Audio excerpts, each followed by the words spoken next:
how do you find the trigonometric function value if you are given an ordered pair or a point in the Cartesian plane? So we just follow this concept here that first you should be having an ordered pair, a point, let's say xy. All you have to do is plot that point in the Cartesian plane. So this is our Cartesian plane, and this is our x-axis here, and this is our y-axis.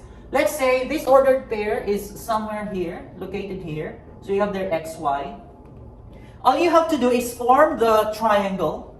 So in this case, this is our triangle. I can form this triangle here. Okay.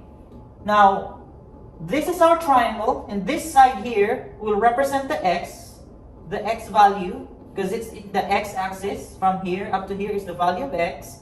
And from here, from this point up to here will be the value of y.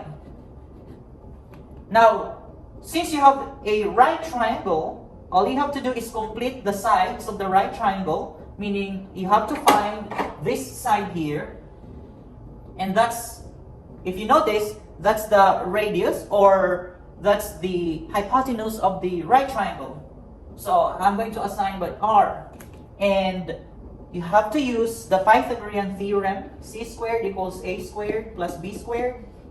And you can find this missing side here.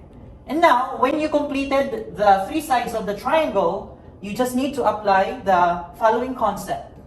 If you want to find the sine of the angle here, you have to follow this formula. It's just the value of y divided by the value of r. So that's y over r. If you want to find the cosine of the angle, you have to follow this. That's x divided by the r. And then if you want to find the tangent, you just divide the value of y by the value of x. Y divided by x. You need to be familiarized with the combinations of the variables. Of course, you can also find the corresponding reciprocal trigonometric values. Cosecant, secant, and cotangent. All you have to do is to flip their reciprocal trigonometric functions. Like sine, if you have y over r, you'll have r over y for cosecant. For cosine, that's reciprocal to secant, so that's r over x. And then for cotangent, that becomes x over y. So now let's go to an example. For example, we'll find the sixth trigonometric function value if we have 8, -6 be a point on the Cartesian plane. And we'll find the exact value of the sixth trigonometric function value. So, by the way, because we'll be using here the Cartesian plane, so it's possible that we'll have negative or positive answers. So we have to always consider the signs.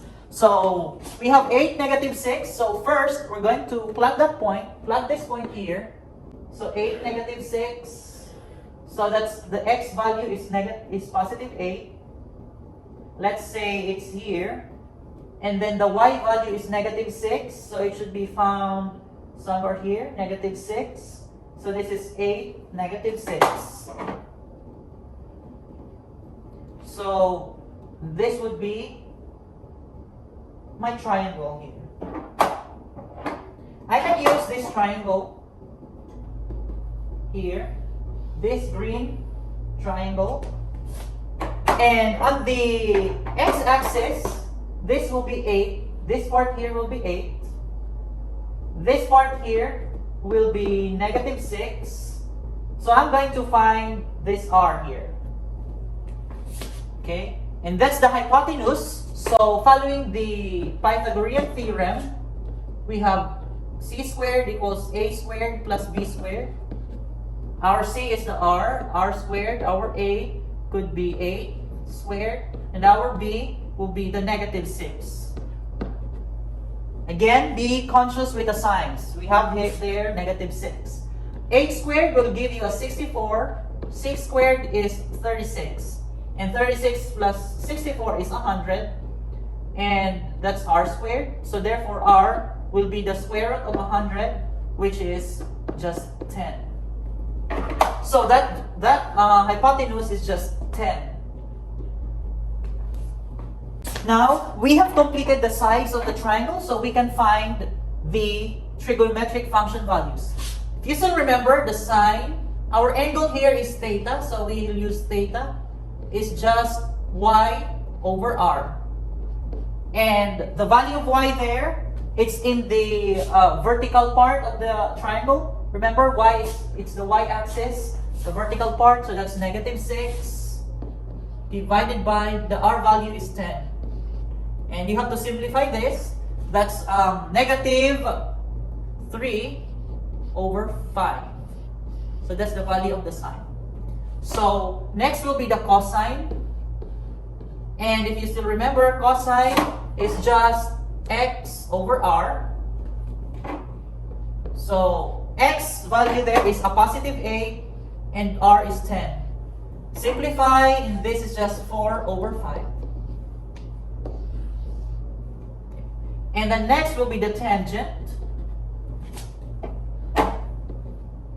Tangent of theta, which is just y all over x. So this is, our y is -6, our x is positive 8. Simplify, this is -3 over 4. And then once you've found the three basic trigonometric functions, it would be easy to give the reciprocals. The cosecant of theta will be the reciprocal of the sine, which is -5 over -3. The secant of theta is the reciprocal for cosine, and our cosine is 4 over 5. So that's 5 over 4. And then the cotangent of theta will be the reciprocal of the tangent, which is 4 over -3. So these are the three reciprocal trigonometric functions. So that's it.